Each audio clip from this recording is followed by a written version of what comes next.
and good day to you all. Here we are again with Mr. Conrad the Contra. Nick Learns Contra Part 2. Welcome to Part 2 of Nick Learns Contra. I'm here with Conrad the Contra, and what a great opportunity. In a few weeks I'll be playing a trombone quartet performance and a few pieces I've chosen to play on the Contra, and this is tip 1 for today. Is subscribe, support a trombone player, please, and thank you very much. Is if you make the effort of buying one of these things, sadly, so many people never use them or rarely use them in a live concert situation. So why not use the Contra as a great chance to get yourself a trombone quartet or a brass quintet or any kind of ensemble together? But a trombone quartet is, in my opinion, the ultimate chamber music using trombones, and there's so much great music available. Get your friends and colleagues together and organize at least one concert where you can play at least one piece with the Contra. It doesn't have to be many pieces. In this case, I looked through the program and I found, for example, a few Bruckner motets, which can work really well, especially in F. And this comes precisely to my second point, which is work with some great recordings. So I'm playing Locus, we're playing Locus Iste, for example, the famous Bruckner motet. It's in F major, Contra's in F, and there's a wonderful recording, for example, on Ben van Dyke's CD, I believe his first CD, in fact. I'm a little biased because he was one of my teachers, but it's a wonderful sound, just immediately has that blooming, warm sound. And so what a great way to learn and work on your intonation at the Contra with these fantastic recordings. Of course, you can do that for any trombone quartet recording. In this case, he is actually playing on a Contra on those recordings. I would pay money to bet on that, actually. I'll check again in the CD liner notes.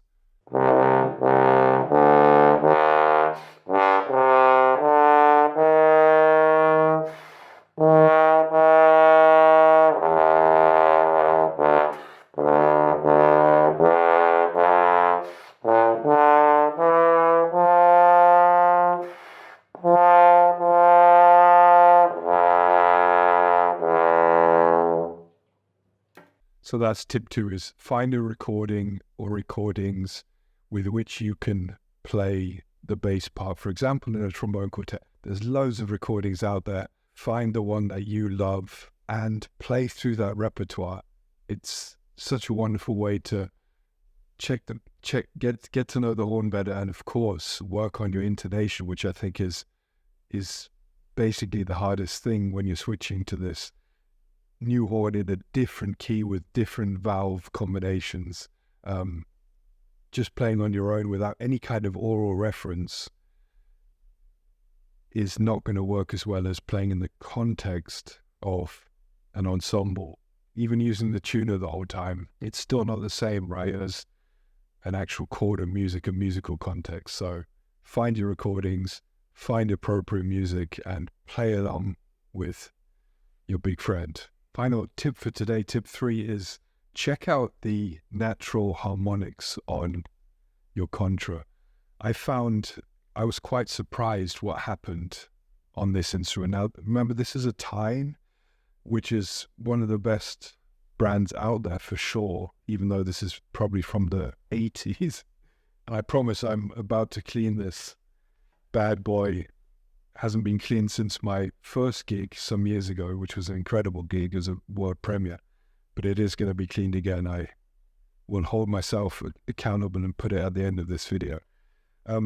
So the point is checking the natural slowers, for example, here from the low F going upwards, F, C, F. Let's listen to a few of those.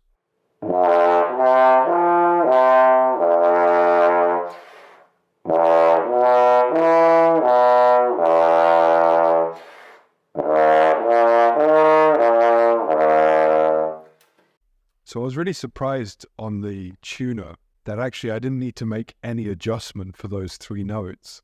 We're so used to doing it, let's say on the F valve on our bass trombone, F, extend out for C, back in for the F. this was not necessary on this instrument. It may be different on your instrument, so that's why I urge you to check it out yourself with the tuner and with the drone as well.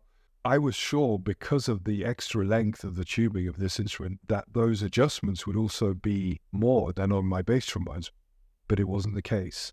So work with facts, not with what you think it should be. Interestingly though, when we get to the first valve, and this one remembers the German tuning in F and then D on the first valve, when we get to that D tuning, there's actually immediately, so let's say it's D, A, and a D in first position valve. Immediately there's huge adjustments necessary. So if I don't adjust from the D,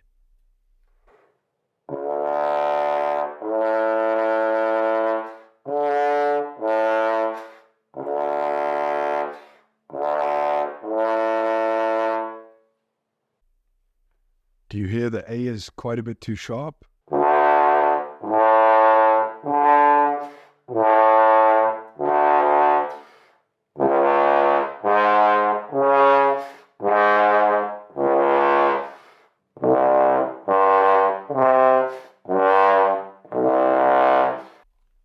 So there's at least a centimeter, I'd say, necessary, maybe even more, go from D to the next partial, the A. Completely different to the F line. So get to know these, especially with the first valve, because you're going to be using those notes all the time, the D, the A in valve first, valve extended first, right? That's going to be your typical register, the open horn on the F line and the D line, if that's how you're tuned. So bonus tip for today, cleaning the slide. You know, these towel sheets that we love from Slido Mix, company around the corner from me, by the way, in Düsseldorf, Germany. I used to play next to the boss, Jürgen Kunis, in a big band. Anyway, I was trying to clean the outer slide, push it in, push it in, push it in. And if you keep going, the thing would disappear. So just be careful with the towel sheet. I'm going to leave you today with my specially devised low brass drones, which you may know by now, but now going from a low F, E, E flat, D, and a D flat, so you can train your intonation at least on the F horn of the contra.